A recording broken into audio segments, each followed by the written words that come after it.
കാലടി സംസ്കൃത സർവകലാശാലയിൽ വീണ്ടും SFI കാടത്തം VC-യുടെ പ്രതീകാത്മക ശവസംസ്കാരം നടത്തി SFI-യുടെ സമരാഭാസം. സംഭവത്തിൽ പ്രതിഷേധം ഇരമ്പുന്നു.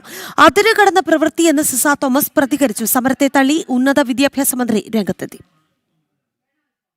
ഇന്നലെ സിൻഡിക്കേറ്റ് യോഗം നടക്കുന്നതിനിടെയായിരുന്നു SFI പ്രവർത്തകർ VC ഡോക്ടർ സിസ തോമസിന്റെ കോലം വെച്ച് ക്രൈസ്തവ ആചാരപ്രകാരം പ്രതീകാത്മക സംസ്കാര ചടങ്ങുകൾ നടത്തിയത്.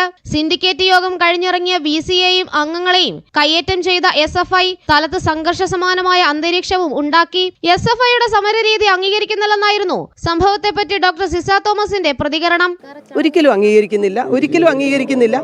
കാരണം കുട്ടികൾക്ക് അറിവ് മാത്രമല്ല കൊടുക്കാൻ ഒരു സർവകലാശാലയും ഒരു VC എന്നുള്ള ഉത്തരവാദിത്വം തീർച്ചയായിട്ടും നല്ല വാല്യൂസ് ഉള്ള നല്ല എന്താ പറയുക നമ്മുടെ സമൂഹത്തിന് ഉതകുന്ന വ്യക്തികളായിട്ട് വളർത്തിക്കൊണ്ട് വരാനുള്ള ഉത്തരവാദിത്വവും ഒരു VC എന്നുള്ള നിലയിലോ അല്ലെങ്കിൽ അധ്യാപക എന്നുള്ള നിലയിലോ എനിക്കുണ്ട്.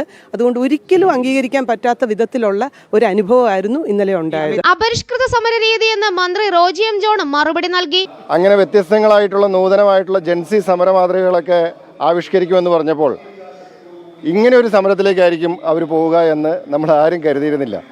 ഇത് അവർ ജൻസിയെ അഡ്രസ്സ് ചെയ്യല്ല, അല്ലെങ്കിൽ ഇന്നത്തെ കാലഘട്ടത്തിന് അനുസരിച്ചിട്ടുള്ള ഒരു സമരത്തിലേക്കല്ല, വളരെ അപരിഷ്കൃതമായിട്ടുള്ള ഒരു സമര രീതിയിലേക്കാണ് ഇടതുപക്ഷം പോകുന്നത്. അവർ കാലത്തിൽ പുറകോട്ട് നടക്കുന്ന ഒരു സമീപനമാണ് അവരുടെ ഭാഗത്തുനിന്ന് ഉണ്ടാവുന്നത് എന്നുള്ളത് അത് അവർ തന്നെ ആലോചിക്കട്ടെ, അത് എത്രത്തോളം ഭൂഷണമാണ് എന്ന്. 2016 പാലക്കാട് വിക്ടോറിയ കോളേജിലെ പ്രിൻസിപ്പലായിരുന്ന സരസു ടീച്ചർക്ക് ശവക്കല്ലറ ഒരുക്കുകയും മഹാരാജാസിൽ പ്രിൻസിപ്പളിന്റെ കസേര കത്തിക്കുകയും ചെയ്ത അതേ SFI തന്നെയാണ് കാലടിയിൽ VC സിസ തോമസിന് പ്രതീകാത്മകമായി ശവസംസ്കാര ചടങ്ങുകൾ നടത്തിയതും. ജനം, കൊച്ചി.